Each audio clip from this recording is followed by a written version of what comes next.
Every time you turn on the news, you hear it.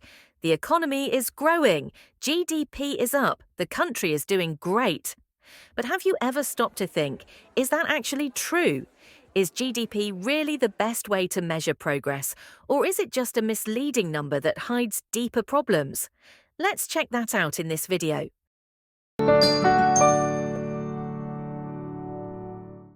There are essential three major problems with GDP.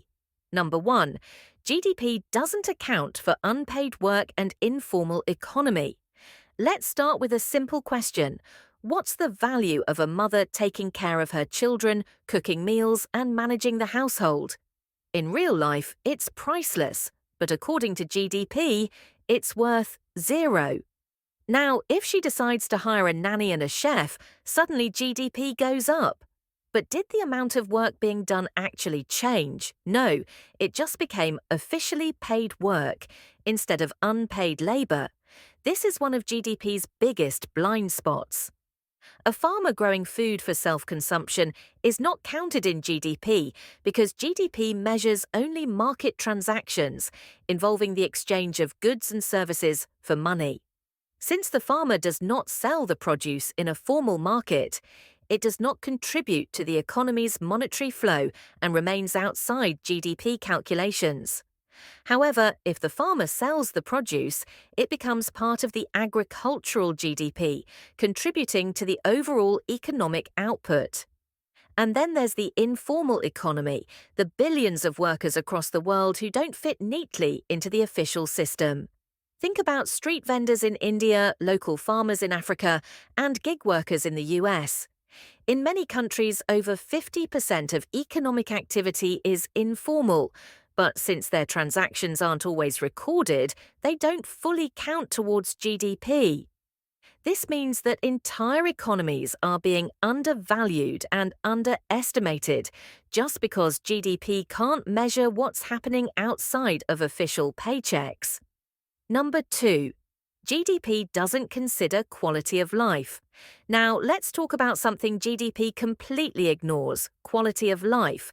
GDP only measures the total amount of money flowing through an economy. But does that mean people are actually living better lives?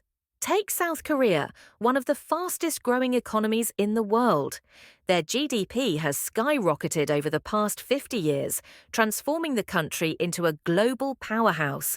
But today, South Korea also has one of the highest suicide rates in the developed world, a fertility crisis, and a population that is overworked and deeply stressed. So, is the country truly better off just because GDP is high? Now compare that to Norway.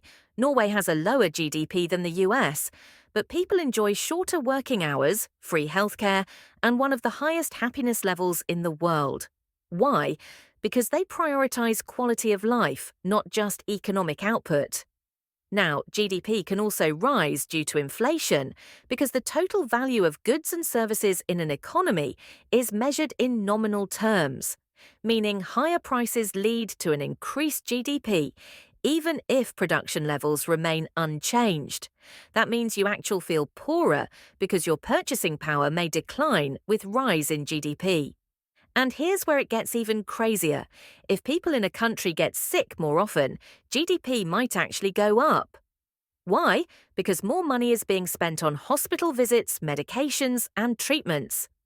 But does that mean the country is better off? Absolutely not. So, should we really judge a country's success by how much money is moving around or by how happy and healthy its people are? Number three, GDP ignores income inequality. Here's another huge problem. GDP only looks at the total amount of money in a country, but it doesn't tell us who is actually getting that money. Take India, for example. The country's GDP has been growing rapidly, but guess what? The richest 1% now owns over 40% of the country's wealth. Meanwhile, wages for average workers haven't kept up. And this is happening everywhere. In 1965, CEOs in the US earned about 20 times more than the average worker. Today, it's over 300 times more. But GDP just lumps all that money together and says, look, the economy is growing, without telling us who is benefiting. If GDP is so flawed, what should we use instead? Here are some better ways to measure progress. HDI, Human Development Index, measures education, healthcare, and income. Genuine Progress Indicator, GPI, adjusts GDP for inequality and environment. Happiness Index focuses on life satisfaction instead of just money. So, should we stop using GDP to measure progress? What do you think? Let me know in the comments. And don't forget to like, share, and subscribe for more eye-opening discussions on the economy and society.